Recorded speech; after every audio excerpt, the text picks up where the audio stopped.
Good afternoon. Greetings wherever you are across the United States, North America, and beyond. We're so delighted you can join us again for this quarterly custom edition of the State of the American Traveler. We've been doing this for many, many years now, and this is our annual Technology Trends edition, where we do a deep dive into the latest insights on how American travelers are using and leveraging technology and media in their trip planning and booking. And we've got a fantastic set of the latest research hot off the press and a fantastic all-star team of experts and panelists to join us. First of all, let me introduce David Reichbach. David is Vice President of Development at Future Partners, and David's a very familiar face. We, in fact, ran this, we did this 12 months ago, didn't we, from Ireland, David? We were sitting across the same table at that time, and he's going to be presenting the latest research on technology and media usage, and then ending with a deeper dive into online and short format video.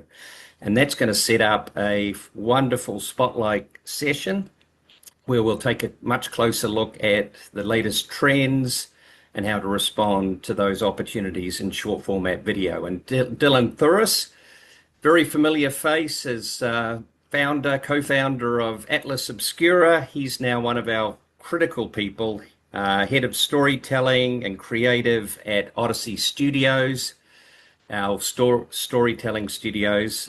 He's joined by Hazel Lubbock, an essential part of our creative team.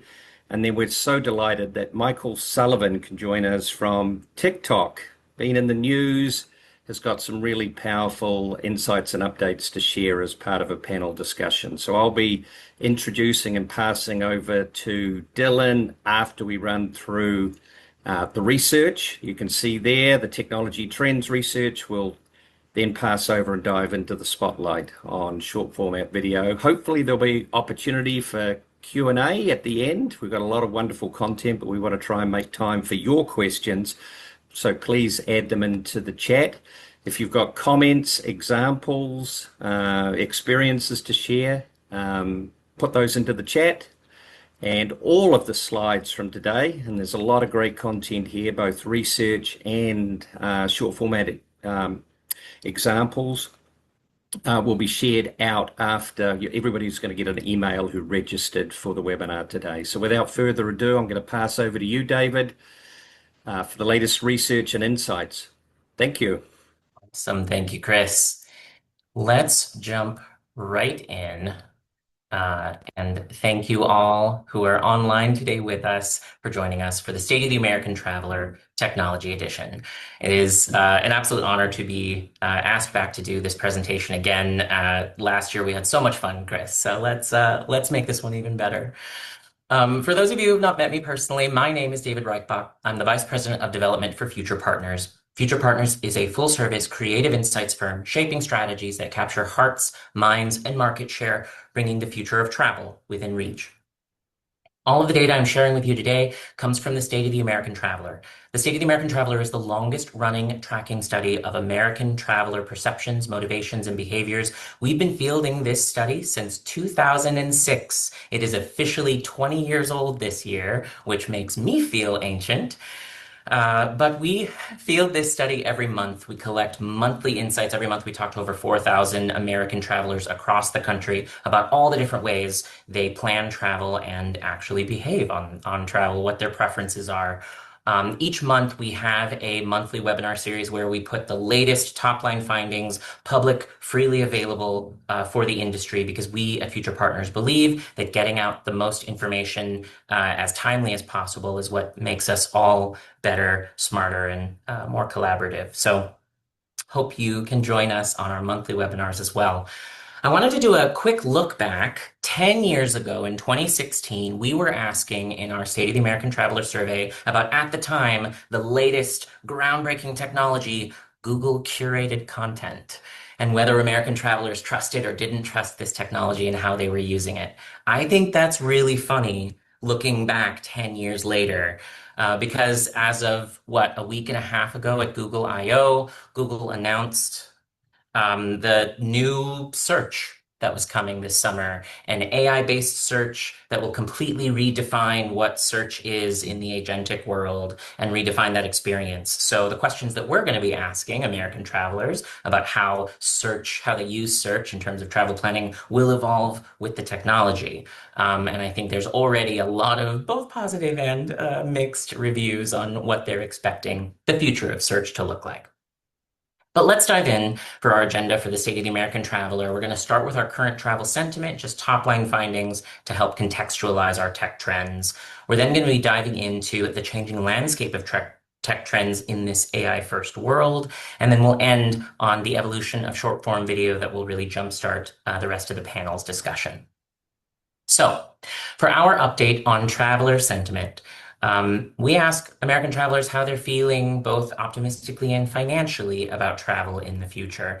And right now, it's about a third of American travelers, 33.2%, who say that today, compared to 1 year ago, financially, they feel better off or much better off. About 24% feel worse off or much worse off, and the remainder are unchanged. In blue, the blue line here on my time series is the percent that say they're better off or much better off. And you'll notice that in 2022, 2023, financial confidence was not very strong. Those were the year of greatest inflation in our country and around the globe. 2024 and 2025, the blue line was at least above the black line, but it was still pretty rocky. A lot of ups and downs in terms of financial confidence. 2026 is not currently at a more optimistic state than the past 2 years, but you'll notice for at least the first 4 months, it is quite stable. And I think that's going to be the current trend that we're seeing right now for what 2026 is off to in terms of a start. When we ask American travelers about the super short term, how do you feel right now? Is it a good time or bad time to spend money on leisure travel? About a third, 34.2%, say it's a good time or very good time. Same story with the time series. If you follow that blue line, 2024 and 2025 had their ups and downs. 2026, relatively stable, especially the first half of 2025 was quite rough. But so we ask our American travelers, look forward. How excited are you for travel in the next 12 months as you look out to the future? Currently, 87.6% of American travelers are reporting a heightened level of excitement, a 6 to 10 on that 10-point scale. Thankfully, when we track this over time, excitement for travel from American travelers has been heightened since early 2023, and we've not really seen, except for a month here and there, that drop in a significant way, which is, for my personal mental health and sanity, a real blessing, because during the pandemic years, it was quite touch and go in terms of American traveler optimism. But let's see if American travelers are going to put their money where their mouth is. When we ask American travelers, how much are you planning to spend in the next 12 months on leisure travel? They're currently estimating a maximum travel budget of about $6,400. That is well above the 52 wave average of $4,800. You can see very cleanly in the time series where that jump was in about mid-2024 from the kind of last average to where it is now. It's had some up and downs over the last year and a half, even though it is elevated above the average. But again, you'll see that same trend I was pointing out, at least so far in 2026, relatively stable, which I think is a good sign. Not only are we seeing American travelers say that they're planning to spend more in the next 12 months, they're also planning to travel more, with 61% of American travelers saying that in the next 12 months, they have at least 3 or more trips planned to take. And in fact, the average of American travelers right now is at 4.0. When we look at that average over time, each year we've seen this steadily increase. And so far in 2026, we haven't had a month yet where it isn't 4.0 or above. So again, really strong start, optimistic place for American travelers looking out for the rest of 2026. Now you might be thinking, David, that's a really positive story. Are you sure you're not leaving anything out? There are recessionary fears, there are rising gas prices, there is global economic uncertainty that is definitely impacting American traveler mindsets and amplifying perceived financial barriers. We track those as well. When we ask American travelers, what are the top barriers, the top reasons keeping you from taking more trips than you otherwise would? It's travel is too expensive, airfare is too expensive, personal financial reasons, and gas is too expensive. The top four deterrents to travel right now are all financial based. Gasoline wasn't actually in the top four until very recently. It shot back up at the beginning of this year with gas prices rising. So all of this is actually playing into how American travelers are budgeting for their travels, which is why we always say it's not about pushing specific deals or coupons. It's about communicating value because travelers are still excited, even if they have these deterrents. On recessionary fears, currently 47% of American travelers agree or strongly agree with the statement, I expect the United States will enter an economic recession sometime in the next 6 months. When we look at our recessionary fears over time, 2023 and 2024, very steadily and consistent decrease. It shot back up dramatically at the beginning of 2025 and then came back down a little bit and stabilized, but we saw the same pattern beginning of 2026, another spike. So we're going to be continuing to watch this because whether or not American travelers are good at predicting an upcoming recession, they've actually been historically very bad at predicting when the recession will happen. Recessionary fears actually do impact their decision making, and it's important that we track that and stay aware of it. So let's jump into our actual topic for today, which is tech trends, and specifically traveler tech trends in the AI first world that we're all currently living in. When we look at AI tool usage amongst American travelers, it's currently 30% of travelers say that they have used some AI-based tool to help plan a trip in the past year. This has grown steadily over the last 2 years from a low point in January of 2024 of under 10%, 1 in 10, up to 30%. I think even though that is 30% might seem low if you're like me and use AI every single day for everything you do, this is really steady and consistent growth. And I predict that also means it's sustainable growth that's not going to be going away anytime soon. When I broaden this trend out to some of our global studies, I think this is really interesting. 2024 was the first year where online search and other digital resources outpaced word of mouth as the top source of destination inspiration. Since then, both have been on a decline and AI has shown growth. Now, I want to point out online search is still the number one source of destination inspiration, but AI is the only resource currently showing growth in all the different resources that we can currently use. So I think understanding how we're using other channels, how American travelers are relying on different types of technology and different mediums is actually impacted by their use of AI. And you'll see what I mean in the data in just a second. Let's start with another technology that we track, virtual and augmented reality. Chris Adams and I actually have an ongoing, long-running debate over whether we should even be testing virtual reality anymore. And I'll show you in the data set why I say it that way. Currently, 14.6% of American travelers say that they even have access to a virtual reality headset. I did a broader search. It's about 13% for the average American consumer. So travelers are a little bit higher than the average in terms of access to technology, but not that much higher. When we look at that 14.6% over time, it's actually not been showing growth over the past number of years.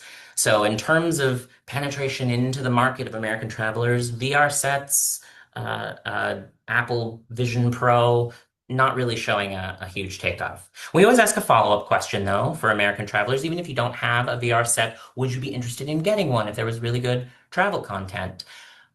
That's also been showing a huge dramatic drop. And so based on this data, I always tell Chris, I don't think we need to track VR anymore. I can't recommend it as a place that destinations should be investing in travel marketing. But, and this might be our saving grace, Chris, when we look at some of the recent footage from, again, Google I/O, literally a week and a half ago, they've started doubling down on AI display glasses, more on the AR side than the VR side, but they might be bringing it back. I thought, Meta's smart glasses were really going to make an impact in this, and I don't think they did, but maybe Google will turn it around. So in the future, we might be asking some more of those questions. Digital influencers. Digital influencers are one of my favorite channels to track over time in terms of how American travelers are relying on the opinions of influencers to make their travel decisions. Because so many marketers that I talk to throughout the industry think that it's a dying fad in some ways. And I can tell you the data does not support that at all. 23% of American travelers currently say that they have either seen or relied on the opinions of a digital influencer to help them plan travel. It definitely skews younger, more Gen Z and millennial than the more mature generations. But when we look at use and reliance on digital influencer marketing over time, we see that, yeah, it has ups and downs over the years, but in the long run, it's pretty consistent. It's not showing a huge trend up or down, actually, except for the first 4 months of 2026, where we're seeing some consistent growth. It's at one of its highest points. So interesting, digital influencer marketing might be on the rise this year.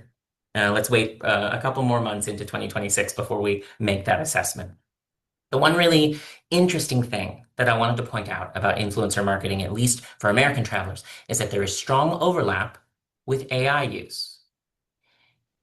I'm just going to say this flat out, and you're going to see this a number of times in my presentation. If you're under the impression that people who use AI are only using AI to plan travel and not using other resources, other channels, other sources of information, you are wrong. Data does not support that at all. In fact, there is such strong overlap that the people who aren't using AI are really not relying on digital influencers in a really strong way. Let's look at some other channels and see if that trend holds up. Podcasts. Podcasts are a great way that American travelers consume media. And in those podcasts, there are always fun commercials about different destinations to travel to. At least mine are. Very good targeting, whoever's doing your podcast marketing for the ones I listen to. But currently, a third, 36% of American travelers regularly listen to podcasts. Their top genres are news, politics, entertainment, pop culture, health, fitness, comedy, and sports. I don't know why true crime is number 6. It should be number 1. Fight me later. But the point is that we are also seeing strong overlap of podcast use and AI use. I know, you're thinking, that's interesting. Let's look and see if it happens again. For streaming services, we track all different types of streaming services, Netflix, Amazon Prime, Hulu, Disney Plus. This is a current sort of channel or medium that is a near universal touch point for American travelers. Over 90% of American travelers regularly watch at least one streaming service from the many that we test over time. And that has only shown growth. It can't really grow that much more. This is almost to the point of full market saturation, but it's not showing any signs of deterioration. When we look at specific channels that American travelers are subscribing to, the top right now is Amazon Prime Video ad-supported. I should note we track ad-supported and ad-free separately. For those of you who are uninformed, the ad-free is you pay a little bit more, you don't have commercials. So the ad-supported is the less expensive option in that regard. One of the things that's really interesting when we look just at the case study of Amazon versus Netflix in this, because Netflix used to be the number one for American travelers, just in the last 2 years, we saw this shift. And the really interesting trend is that for both services, the ad-supported or the less expensive option have both been showing growth at the same rate. The ad-free have actually both been showing decline at the same rate. And actually, if you sum up the 2 Amazons and the 2 Netflixes, they're neck and tied. It's actually unfair to say that Amazon is winning the race by any means if you sum them together. But anyway, very interesting trend here that travelers are really, at least in this case, switching to the less expensive option. In today's economy, anyway,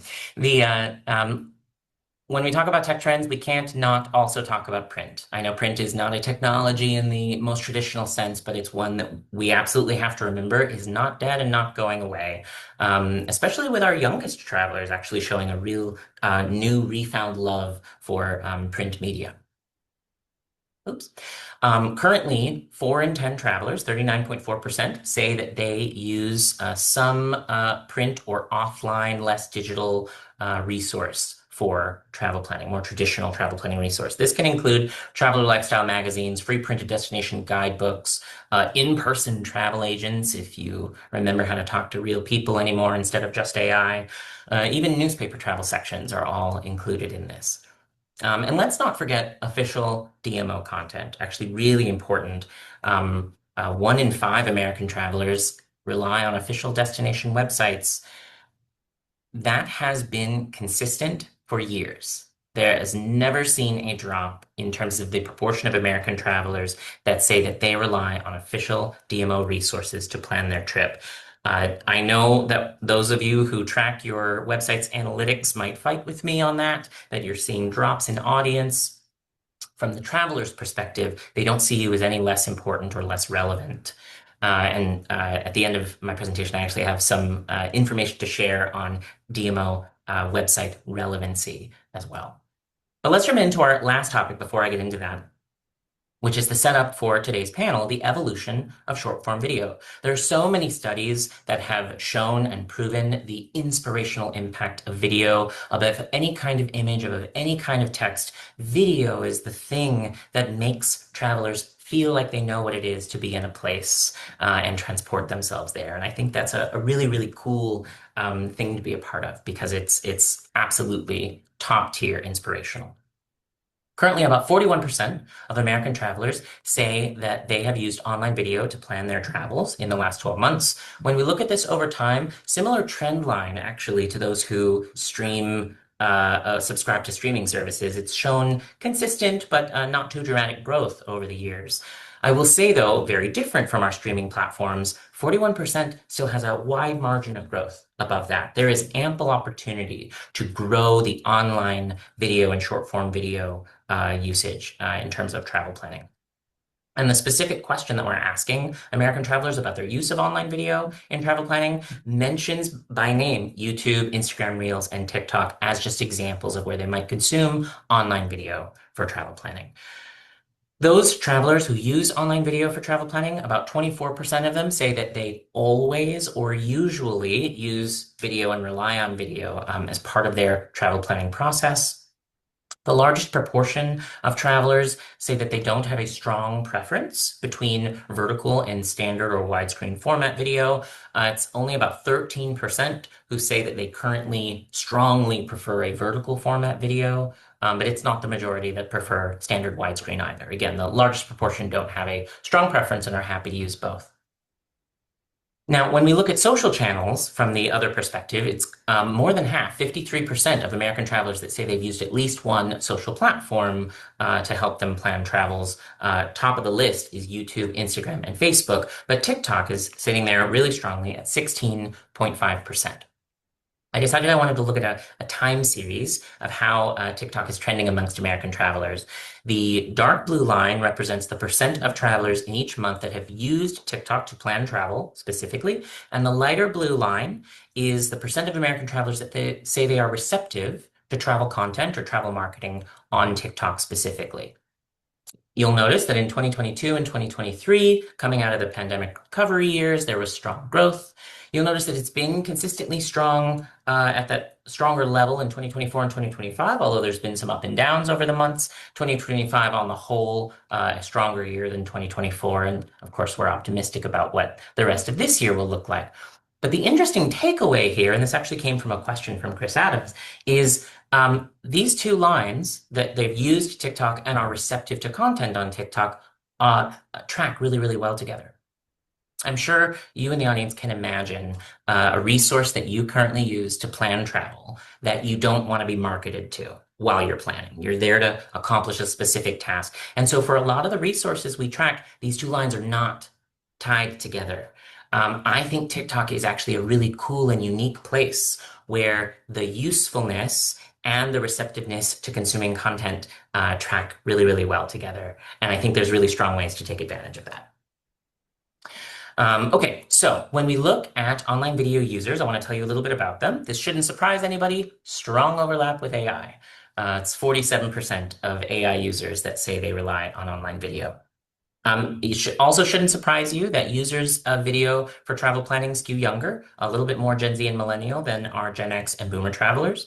What might surprise you is that online video users tend to be higher income, tend to report higher travel planning budgets, tend to have more disposable income to spend and make a stronger potential impact. Not only that, this might surprise you, they are the highest frequency travelers.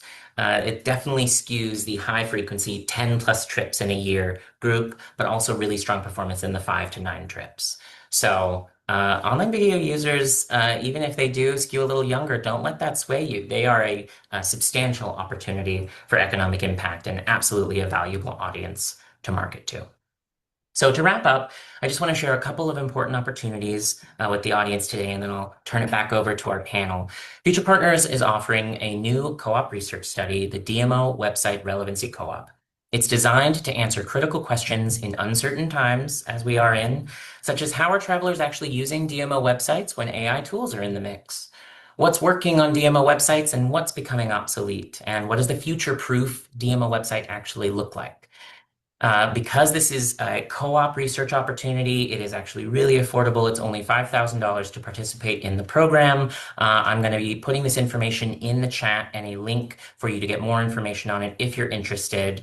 So thank you so much for your interest if you have and you want to participate. The last opportunity that I want to share is our Future Partners AI.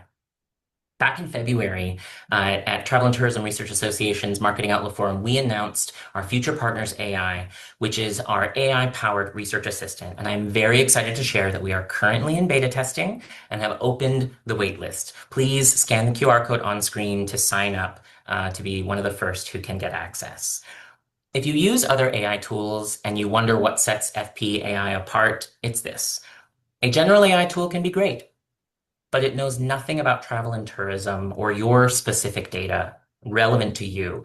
FPAI starts from that foundation. It is built from the ground up on the core of Future Partners' proprietary data, the state of the American traveler, very soon the state of the international traveler, and the future of the meetings industry. Other tools and even dashboards can read data and report what it says, but Future Partners AI applies real industry expertise, drawing on our insights and resources to handle everything from simple data pulls to complex strategic questions like marketing decisions that account for real-world context. Please scan the QR code and sign up to learn more. So that is my presentation for today. Chris, I hope I stayed within the time limit, and I'll turn it back over to the panel. Thank you so much. Yes, thank you so much, David. There is a question in the Q&A for you to jump in and answer and clarify. Without further ado, I'm going to pass over to Dylan for our spotlight session on the evolution of short form video. Over to you, Dylan. Yeah. Hello, all of you out there all over the world. It's nice to meet you. As Chris mentioned, my background is as the co-founder of Atlas Obscura, and having recently joined Miles as the head of storytelling and creative with Odyssey. I'm thrilled to be here with Hazel Lubbock of Mindful Travel and Michael Sullivan from TikTok. I am going to sort of start by setting maybe sort of out of the kind of all numbers driven focus, more in the kind of anatomy and landscape of short form video. What is going on out there? How has it changed? What do you need to know about the different platforms and how they're working? And then Michael's going to go a little bit over sort of TikTok specific, and Hazel's going to talk a little bit about working directly with creators and different ways that you can get the best work out of them. So, okay, without further ado, let me see here. And off we go. Okay, that's us. You heard about us. Here we are. Hello. Okay, so this is a question that has been asked in survey data for a long time, which is, what do you want to be when you grow up? And back, previously, Gen X, they wanted to be lots of things, teachers, astronauts, but the glamorous profession was rock stars. As millennials came of age and were little kids, actually, they said they wanted to be movie stars. And actually, you saw even here sort of fame just as an idea becoming more important. 1 in 3 wanted to be famous, and movie star was a popular pick. And maybe you've seen this stat. I think it inspires despair in some. But Gen Z and younger, over 50% of Gen Z and younger folks say they would like to be successful influencers. And I think that has as much to do with the fact that that is who they see when they think of famous people. That is really who they think of in a lot of ways. That is the people they most closely identify with as being sort of who they're starstruck by. It's not necessarily a movie star. It might be someone you have never heard of that they see on their phone. Unfortunately, what they may not realize is being an influencer is much harder than it seems from the outside. So this is kind of the background. Yes, this is, a big shift. So as David said, 55% of Gen Z use digital influencers to help plan travel. Only 7.1% of boomers do. So this is a big shift over the generations. So let's just talk about sort of the three major platforms and how they differ from each other. So let's start with Instagram. I went and searched, and these were kind of the first things that came up. So they're kind of representative. I didn't like skew the data here.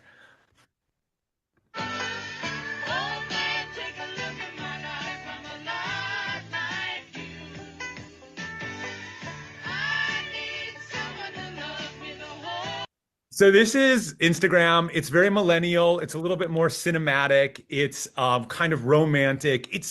Yes, Instagram, I think, has a very millennial kind of visual tone and focus, and it's very aspirational in its visuals, generally. You can find everything everywhere, but this is sort of a good overview. Now let's go to YouTube Shorts. Very different space.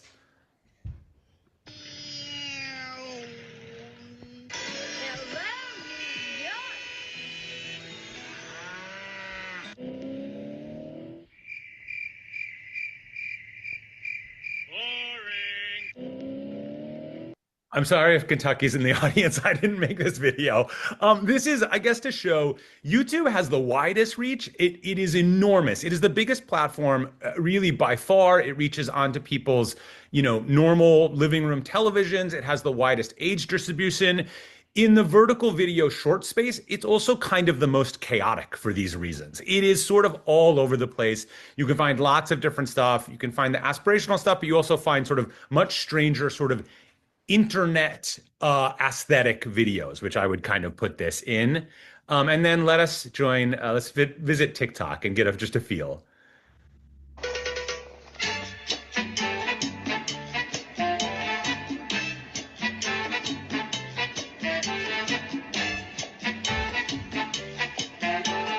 So, Michael, don't be mad at me. This is the first thing that came up on the travel page, and it is a dance. TikTok is, it's still sort of imprinted with a Gen Z aesthetic and tone, even as it starts to reach a broader and broader audience. And so you do see some of the aspirational stuff on Instagram, but it's got a kind of more fun, younger flavor generally. Okay, so let's keep moving here. So those are the three main. There are others. There's Snapchat, there's Facebook, there is then the rest. But really, TikTok, Instagram, YouTube, they each have different modes. Mainly, there is some version of Reels, Shorts, Reels, the TikTok For You page. These are short vertical videos. Some of them have stories. Those disappear rapidly. So you post and then they go away in 24 hours. Interestingly, both TikTok and Instagram have carousel or photo modes. This is actually a really interesting format because it's much more engaging than you might guess. You might think that stuff just didn't catch people against all of the other video out there. You'd be wrong. It really connects. So this is kind of the big picture of everything across the products or across the platforms. TikTok, these are the different pieces that it has. As I mentioned, I think the thing about TikTok, which Michael will get into, is it is sort of the pachinko machine of all the platforms. You never know what is going to show up when you are on TikTok. Things from a very different world can reach you as a first-time viewer. So you don't necessarily know what you're going to see. And it's a place where you can actually reach quite a large audience without having necessarily built a huge platform. People can go viral with, a small following. So it's an interesting kind of highest discovery level platform. And TikTok has some interesting kind of travel specific ad units that float over the content, little travel cards. So that's TikTok. Let's talk about Instagram. Reels are still huge. Stories are still huge. Live on all of these platforms, it's kind of its own weird world. You can sort of ignore it. The two I want to call out on Instagram, one, carousels, highest engagement format, hands down. That is people swiping through photos. Part of that is the swipe action, but it also shows up in saves and shares. People are interested. They sort of stop their mindless scrolling when they hit a carousel and they scroll the other way and they engage pretty deeply. So that's a really interesting format. The other thing I would pull your attention towards is trial reels. So this is the ability to publish to your non-followers. So people who aren't following you will see a trial reel, and it kind of gives you a signal of how it might do out in the wild. I think trial reels are one of the most underused, underappreciated parts of the Instagram short form video space. We'll talk about YouTube and Snapchat real quickly. Again, Shorts is enormous. You can reach an enormous audience. It is very sort of chaotic. And it's a hard place to build an audience on just Shorts. Most YouTube Shorts are kind of feeder material they're funneling into people's long form channels. There are a few YouTube Shorts only creators out there, but they're in the minority. Mostly if you're using YouTube Shorts, it's good to have a longer form content strategy that goes with that. And then there's Snapchat. I'm not going to spend a lot of time on it because it is a relatively smaller pool of people. It's the smallest by quite a lot. So it's still there. There's still people using it. But I think when you really think about short form, you're talking about Instagram, TikTok, and YouTube. So yes, this is more. These are the others. I don't think we really need to spend much time on this. So Facebook obviously is still out there. It is a huge platform. It is older and older skewing, especially for a US audience.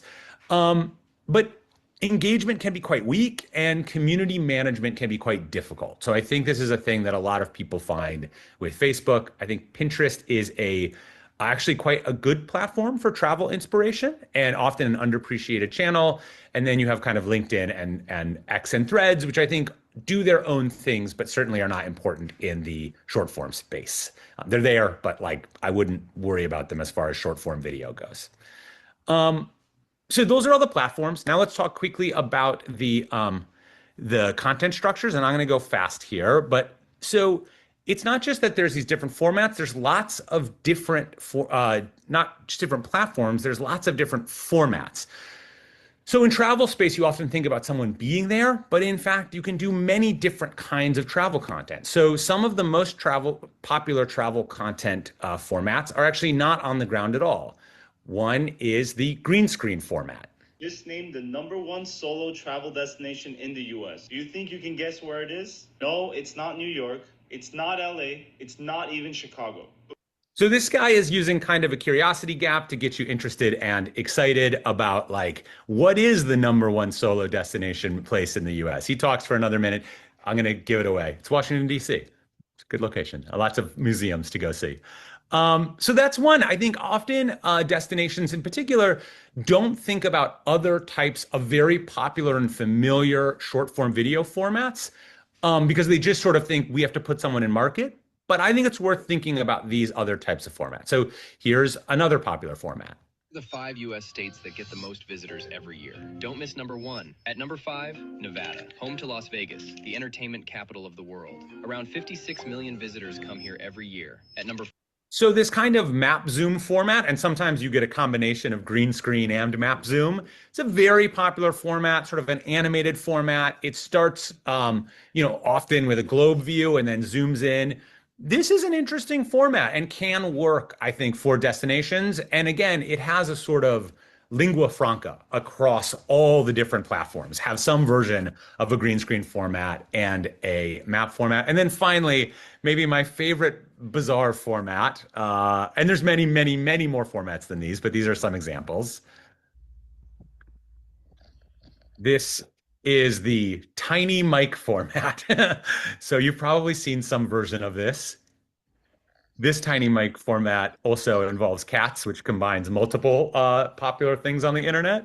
But the tiny mic format is basically a man on the street format. Subway Takes is the most popular version of this. So these are all just to say, often when you can speak in the language of the short form platforms, you can reach a wider audience. And it's worth thinking about formats that go beyond the kind of traditional person on the ground kind of itinerary sizzle cut. I think it's worth looking at what's already performing on these platforms. So, talk about carousels. I mentioned this. I think it's very interesting. I looked into whether this was an artifact because each swipe counts as an engagement. So is it just kind of artificially increasing what counts as high engagement? I think that's not right because saves and shares are converting at the highest level too, which to me shows me that somehow it's sort of stopping the endless scroll behavior and people are really engaging. I think it's worth thinking about the carousel, which is not video, but does live in the same space because you have the assets already probably. You just need great photos and thoughtful curation. So the other thing I want to talk about is that as search on web is starting to die, mostly people are getting AI answers and they're not clicking through to anything. It is exploding on social. So across the platforms, social search is doubling year over year. And so I think there is a real opportunity to build a strategy around SEO via short form video format. So you could think about making many short form videos that basically answer some fundamental questions people have. What is it like there in the fall? What's the best state, which state has the best state parks? Like these kinds of things provide actually continual audience. They actually grow and grow and grow, like all SEO strategies. They're like an annuity. So you kind of invest in them and watch them build over time. So I think this is an underappreciated way that destinations can use short form video. And it's not necessarily about creating lots of kind of content the way a creator would. It's about answering questions that people have. Again, I think paid should always really follow organic. And I think if you're working with creators, whitelisting is particularly powerful because you're basically drafting off the power of their own channels. So you can amplify what's on your channels and whitelist what's on a creator channel and build an ad campaign when you need. Booking is coming. It's slow. I'm not going to spend a ton of time on this. It's sort of a separate conversation. We are seeing slowly over time people more willing to do all kinds of booking on the platform, but travel is not fast fashion. It often has a long journey. So maybe they see something on TikTok and they end up booking it on Google 3 months later. This is usually the journey. So I think direct book travel is going to be slower than people want it to be. It will come, but it's slow. And this is just saying lots of people say short form video influences their booking decisions. So this is maybe one of the most important points. And this is where I'm kind of start to turn it over to my guests here. So individuals, not brands, have really taken center stage. And when I say individuals, I don't even mean celebrities. In fact, a lot of the big celebrity accounts have gotten less and less engagement over the time. So they have 26 million followers at this point, but actually not that much engagement. You see these kind of small creators who have really dedicated audiences and often very narrow lanes. They're a woodworker or someone who plays a medieval instrument. Like they have really deeply engaged followings and they start to reach well beyond their kind of area of focus. So all of these platforms reward faces, they reward specificity, and they really reward engagement, which is why you see this sort of micro beating mega. Deeply engaged niches do better than large kind of flat, generalized content. And you'll get this deck because there's lots of stuff in here. Okay, so I will leave it by saying there's sort of 3 fundamental ways I think destinations can behave. They can try to act like creators. I'm going to give you an example of a brand that does this. So this is Scrub Daddy.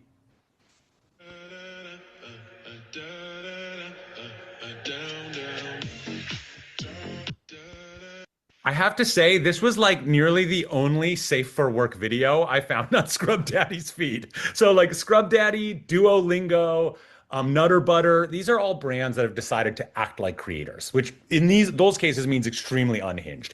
It's very hard to do, even harder for a destination to do than a brand. But there are those out there who are sort of that is the strategy. Here's another strategy that I think many destinations do use, and I think is very good for destinations. So this is creator led. Idaho without staying in the big Idaho potato. So let's take a tour. Starting out with a celebrity sighting, Dolly the cow is here to greet you upon arrival, making sure you feel right at home. Head on into the potato where you have a cozy bedroom, a sitting area, and even a few little kitchen amenities. So this is with Idaho, and actually it's quite a good collaboration because this creator focuses almost entirely on sort of kitschy and unusual hotels. So she went around Idaho going to all the kitschy and unusual hotels, and the engagement was enormous because it matched her audience. She's very authentic. She does sort of something that's got a real niche and an aesthetic to it. So I think this is a good example of what creator-led strategy is like. And I think the third potential sort of way to win is the SEO strategy I talked about. So Iceland has done a very good job here. Here's what to expect. In May, we have 17 to 20 hours of daylight. Get ready for adventure under the midnight sun. Expect mild but not warm spring vibes.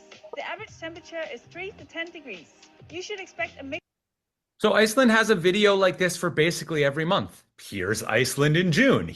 And it's basically really built to answer that search query that someone says when they're thinking about that trip. What is Iceland like in X? So with that, I want to pass this on to my fellow speakers here to talk a little bit about their particular areas of expertise. So Michael, I will hand it to you to take on TikTok.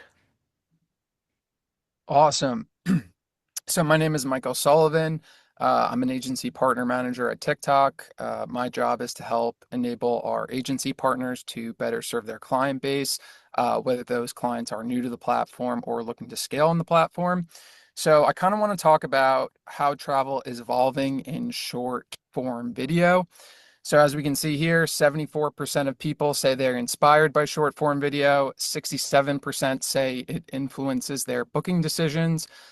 Travelers are 3.7 times more likely to book after seeing short form video. Now you might be saying to yourself, okay, well, statistics are great, but why is everything moving towards short form video?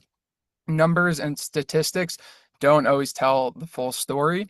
So originally traveling was extremely high intent heavy, right? So you had your travel agencies, you had websites, you had linear commercials.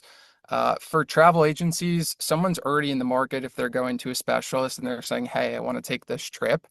Websites relied a lot on luck, right? Someone had to click on your URL link, and then your website had to be digitally advanced enough to sell that person on the trip. Linear commercials, they could do storytelling, but they weren't able to kind of capitalize on that holistic portion of a trip. So, commercials had long slotted production times and they couldn't be able to adjust on the fly where short form video could. So an example would be, let's say a book like a hotel had, vacant bookings. They wouldn't be able to adjust that creative, and then that creative would have to air at a specific time. So that's an advantage of short form video. So next I want to talk about discovery.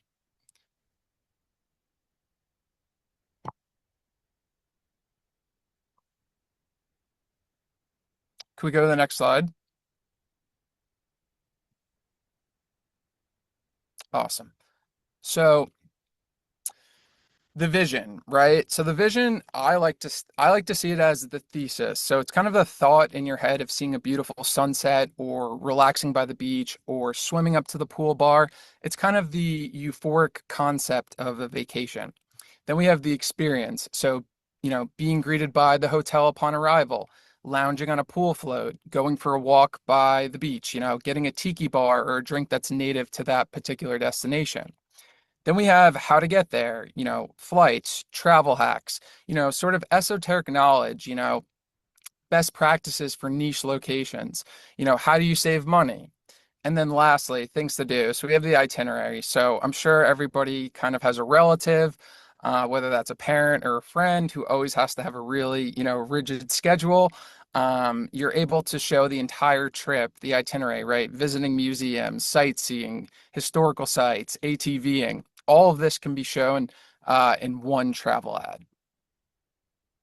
So next I want to talk a little bit about product. So the single video, you have swipe through travel cards. So that's good if creative is an issue and you only have one video, then you can make your travel cards kind of show your itinerary. Then second, we have catalog video. So the video will match up to the travel card that you display. So as the video progresses dynamically, the travel card will adjust to that portion of the video.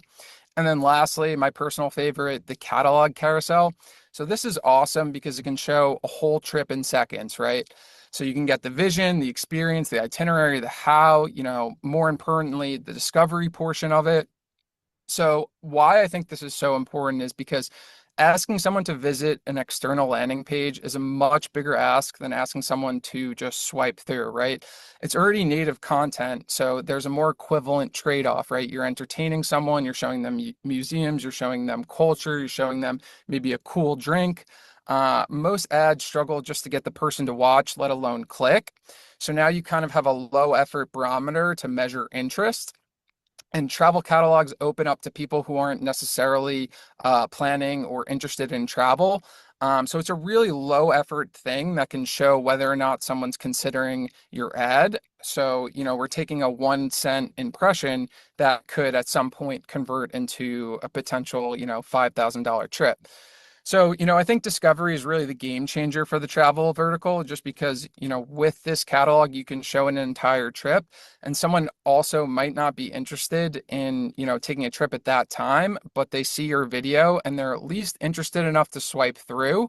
And that gives you a much easier way to measure the performance of your ad. So lastly, I want to talk about the halo effect. So the full funnel. So you might say, okay, well, short form video is the future, but how can it work full funnel?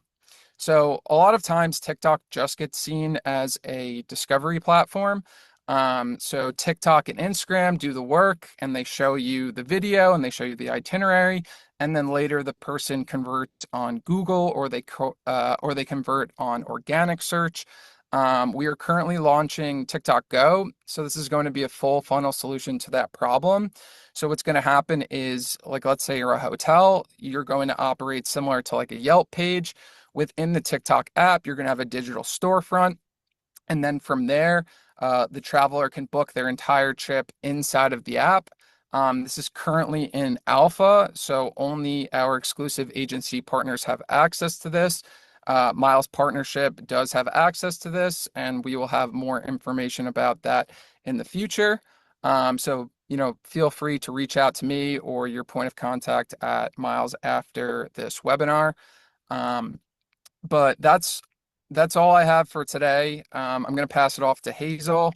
And thank you guys so much for listening.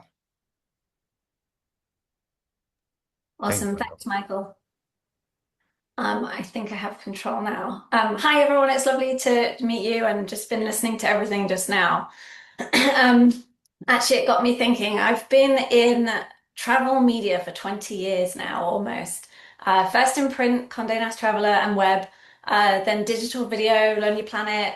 Then I moved into social at Lab Bible Group, which is the world's biggest social publisher. Then I went into social video specifically at Beautiful Destinations, and now I'm across creator content strategy, which is what I've been doing with Miles most recently. And that to me tells the story of how things have kind of moved. And I'm very grateful to have moved with it. So we know from everything that we've heard that how people discover places has changed. But video alone doesn't drive action. So we can't think of it just as, I'll go and create a video. That will not work. Oh, I might need someone to do my... Thank you. Expert storytelling and an engaged audience does drive action, which is why creators are such a crucial part of the marketing ecosystem. And then really thinking about how? Creators build communities on relatability, authority, and trust. So the goal is always to create content that feels distinct, authentic, engaging. And if you really understand how to work with creators, that can be the difference between actionable short form video and wasted dollars. And it can be a lot of dollars. So it's really important to get that right. We work with creators across a number of different models. A lot of you and brands will already be doing this in that they're sending a creator in market or they're working with a creator on one really clear story, and it's about finding something that aligns with the creator page and their audience. So two things to remember. The content of the creator must align with your goal. And you really need to trust that they know how to create content for their audience better than anyone. And yes, that does include you. You can feed in too, and we'll get to that. But one of my absolute favorite ways to work with creators, especially at the moment as budgets are changing and the way that people and creators are changing and moving in spaces and what they want out of it, is hosted gatherings, or you might know this as creator camps. I've done this for huge travel media brands, DMOs, hotels, platform partners like Instagram.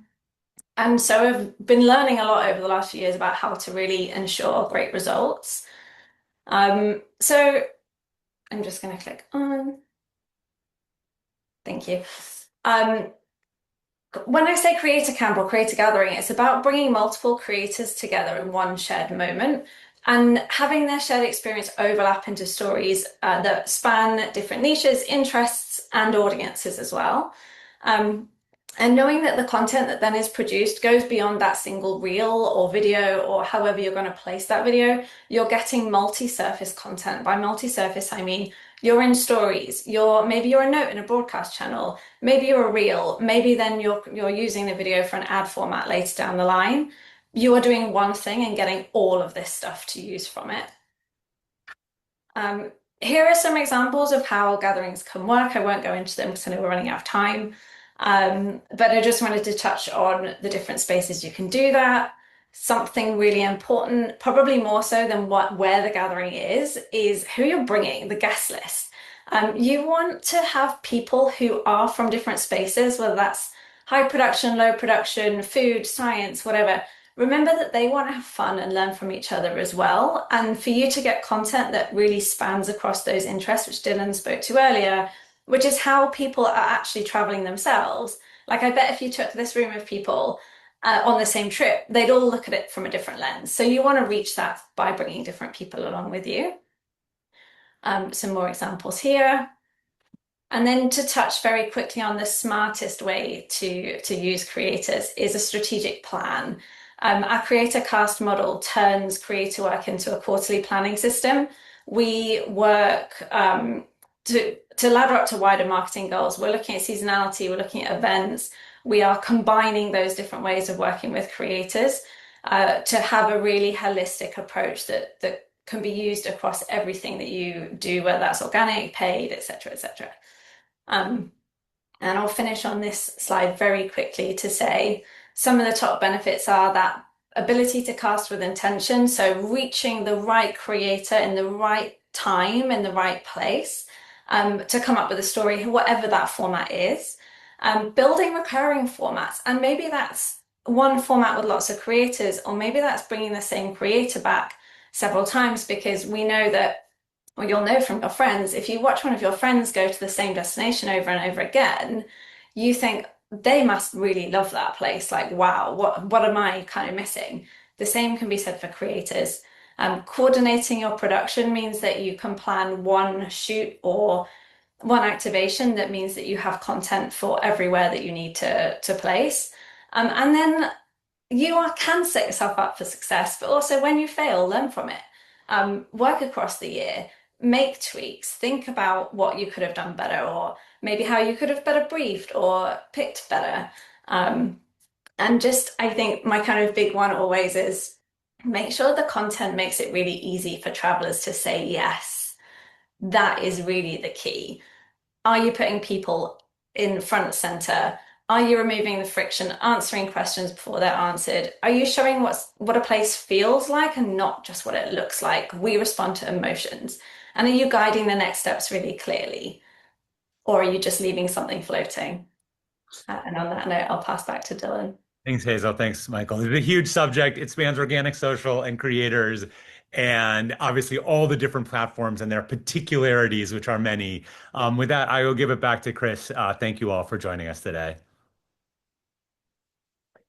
Thank you so much. Thank you, Dylan, Michael, and Hazel. We've got a tremendous amount of resources there. I've just put in the chat the link to the quarterly editions, so you can sign up for future editions. You can get access to the webinar recording. All the slides from today will be available from tomorrow. Everybody's going to get an email as we flagged. And thank you so much for joining us. Have a great rest of your day, and we look forward to following up on this topic at a future webinar. A lot of great stuff. Goodbye, everybody.